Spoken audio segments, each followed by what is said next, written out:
నమస్కారం. ప్రస్తుతం మనతో పాటు జ్యోతిష్య బ్రహ్మ నవరత్న నిపుణులు, ప్రముఖ ఆధ్యాత్మికవేత్త, ప్రముఖ జ్యోతిష్య వాస్తు పండితులు బ్రహ్మశ్రీ ఉమామహేశ్వరరావు గారు ఉన్నారు. వారితో మాట్లాడిద్దాం.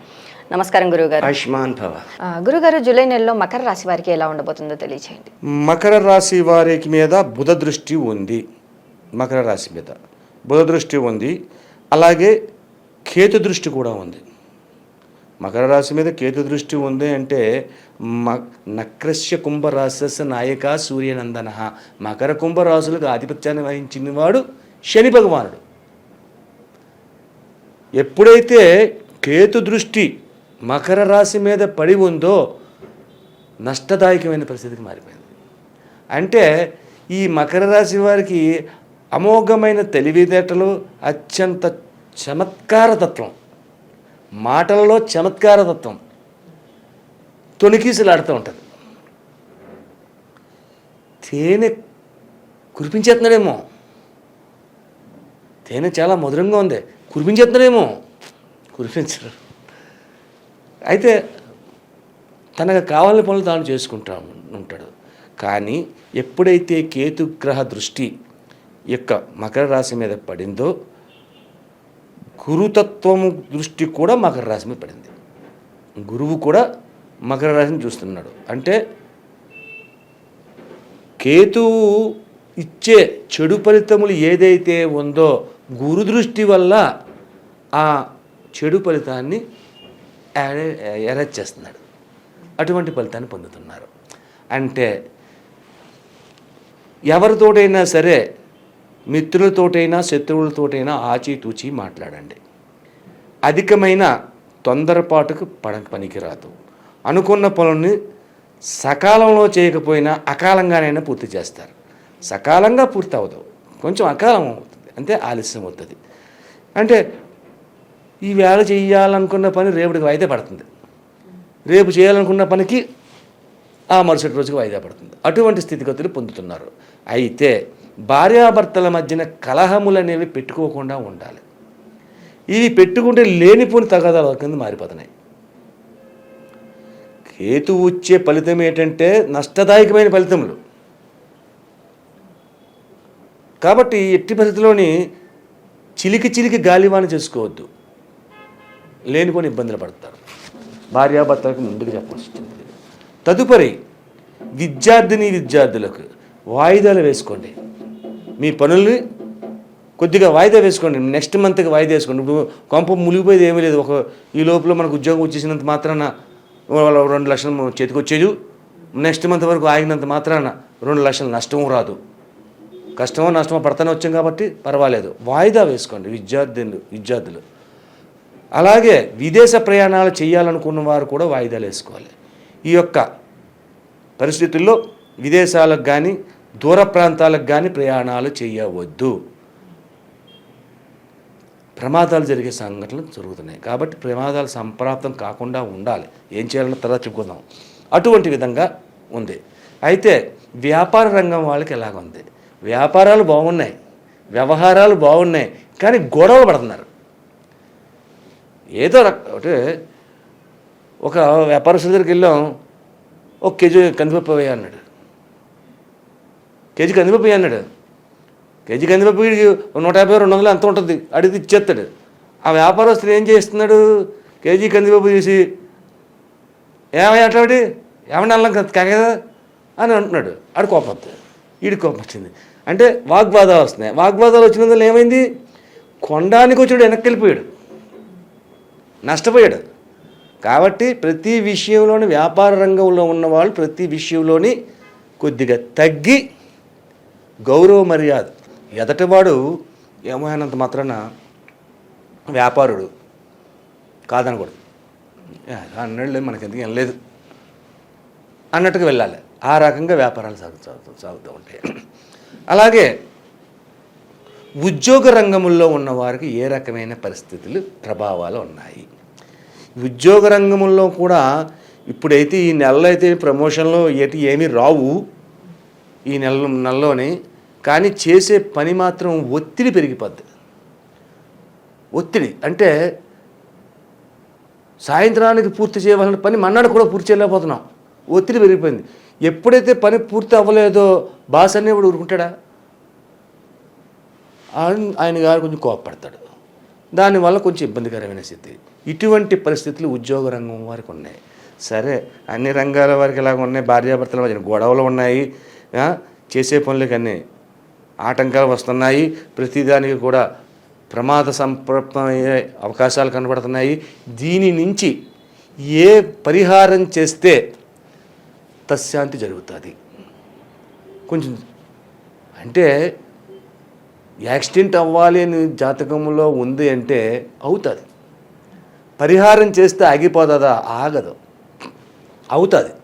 కానీ ఏంటంటే ఇలా తగలవలసిన దెబ్బ ఇలా తగులుతుంది, మునివేళ్లతో తగిలినటువంటి, అప్పుడు కొంచెం ప్రమాదం తప్పింది. అటువంటి విధానాన్ని వస్తుంది. కాబట్టి ఏం చెయ్యాలి అనేది ముందు ముఖ్యం అన్నమాట. ఇక్కడ శివతత్వాన్ని తీసుకోవాలి, విష్ణుతత్వాన్ని తీసుకోవాలి. శివ విష్ణు రెండు తీసుకోవాలి. ఒకటి తీసుకుంటే సరిపోదు ఇక్కడ. ఎందుకంటే ప్రమాదకరమైన ఏమని చెప్పి ఇందాక మనం ఏమనుకున్నాం, మకర కుంభరాశులకు నక్రశ్య కుంభరాశస్య నాయక సూర్యనందన. సూర్యుడు కావాలి, ఈయన కావాలి, శనీశ్వరుడు కావాలి శనితత్వానికి, ఇక్కడ విష్ణువు కావాలి, అక్కడ శివుడు కావాలి. రెండు భావాలుగా తీసుకోవాలంటే ప్రతి ఇంకా గొప్ప విషయం అంటే మీకు అవకాశం లేదు, ప్రతి సోమవారము కూడా శివ ఆలయానికి వెళ్ళి శివునికి అభిషేకం చేయించండి. శివునికి అభిషేకం చేసిన తర్వాత 27 నిమ్మకాయలను, నిమ్మ పళ్ళు కాదు, నిమ్మకాయలు, 27 నిమ్మకాయలను ఒక దారానికి గుచ్చి దండ కింద చేసి, ఆ గుచ్చే ముందు అశ్వని భరణి కృత్తిక అని నక్షత్రాల పేర్లు తలుచుకుంటా పసుపులో ముంచి దండగుచ్చండి. నక్షత్రాల పేర్లు రాకపోతే పుస్తకం పట్టుకుని చదువుకోండి. అశ్విని భరణి కృతిక రోహిణి మృగశిర ఆరుద్ర పుష్యమి ఆశ్లేష మక పుబ్బ ఉత్తర హస్త చిత్త స్వాతి విశాఖ జ్యేష్ఠ మూల పూర్వాషాఢ ఉత్తరాషాఢ శ్రవణ ధనిష్ట సదృశ్యం పూర్వభాద్ర ఉత్తరాభాద్ర రేవతి. అయిపోయినాయి. మీరు రాలేదు, ఎక్కల బుక్లో ఉంటాయి, చదువుకోండి. ఒక నిమ్మకాయ తీసుకోవడం, గుచ్చడం. ఎవరు గుచ్చాలి? మకర రాశి వాళ్ళు మాత్రమే గుచ్చాలి. అంతేగాని మకర రాశి నాదే, అబ్బాయి నాకు బద్ధకంగా ఉంది, మా ఆవిడ చేతికి గుచ్చని చెప్తానంటే కుదరదు. నువ్వే గుచ్చుకోవాలి. 27 నిమ్మకాయల దండ గుచ్చి మారేడు దళములు తోటి ఒక మాల తయారు చేయండి. మారేడు దళముతోటి ఒక మాలను తయారు చేయండి. చేసి పచ్చకర్పూరము కూడా తీసుకుని వెళ్ళండి శివాలయంలోకి. అక్కడికి వెళ్ళిన తర్వాత శుభ్రంగా అభిషేకం చేయించి ఈ నిమ్మకాయల దండని స్వామివారికి వేయమని చెప్పండి. వేసిన తర్వాత ఆ లింగానికి ఈ మారేడు దళముల దండ కూడా వేయండి. అలా వేసి 12 ప్రదక్షిణలు చేయండి. ముందు శివాలయంలో ఓం నమ శివాయ హరహర మహాదేవ శంభో శంకర అని 12 ప్రదక్షిణలు చేయండి. 12 ప్రదక్షిణలు అభిషేకం చేయించండి. తదుపరి ఒక శనివారం నాడు, ఇది సోమవారం చేశారు, శనివారం కృష్ణ తులసి ఆకులను, ఎర్రటి పుష్పాలను, గులాబీలు, కృష్ణ తులసి ఆకులు, ఎర్రటి పుష్పాలను తీసుకుని వెంకటేశ్వర స్వామి గుడికి వెళ్ళండి.